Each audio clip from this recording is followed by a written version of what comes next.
Little Joe Chickapig, a story about following your dreams. Chickapig, noun, chickapig, plural noun, chickapigs. An animal hybrid that is half chicken and half pig. Little Joe Chickapig lived on a farm full of chickapigs and chickapig charm. For Little Joe Chickapig, still just a boy, the farm full of chickapigs brought him no joy.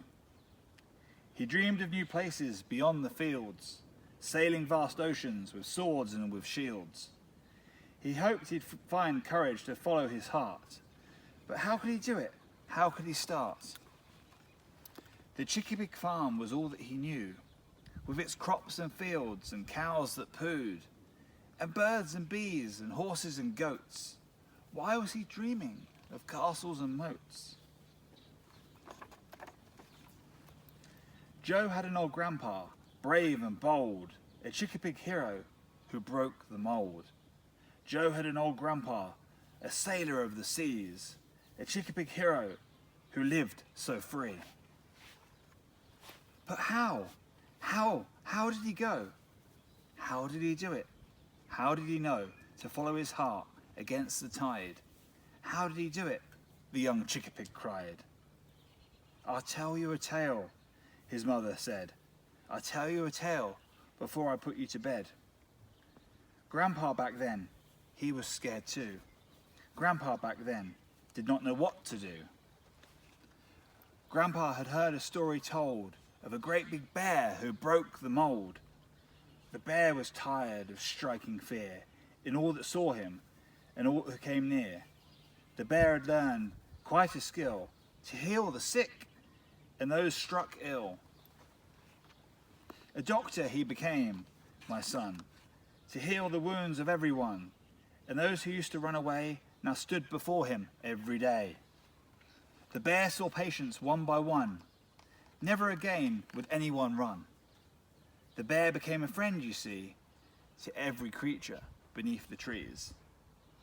But how? How did he go? How did he do it? How did he know to follow his heart against the tide? How did he do it? The young Chickapig cried. The bear found courage from the strangest place. He heard of a mouse who went to space. The mouse, she travelled to the moon and Mars. The mouse, she travelled amongst the stars. Her ship, it soared from Earth to space. But in that world, she found her place. But how? How did she go? How did she do it? How did she know to follow her heart against the tide? How did she do it? The young Chickapig cried. The mouse, she heard a story told of a fierce young dragon, brave and bold. The dragon was known across the land. She gave up her kingdom to join a band. She sang her songs, she strummed her guitar. Her music was heard both near and far. But how? How did she go? How did she do it? How did she know to follow her heart against the tide? How did she do it? The young Chickapig cried. There was a warrior from that land, back before the dragon's band. He was a Chickapig, just like you, filled with wonder and feeling blue. Tired of shields and swords to wield, he laid down his weapons and planted a field. The Chickapig farm became all that he knew, with its crops and its fields and its cows that pooed, and birds and bees and horses and goats, and never a thought of castles or moats. Now, Joe, my child, I hope you will see, follow your dreams, whatever they be, and one day in the future, when you are old, your very own story might just be told. Thank you.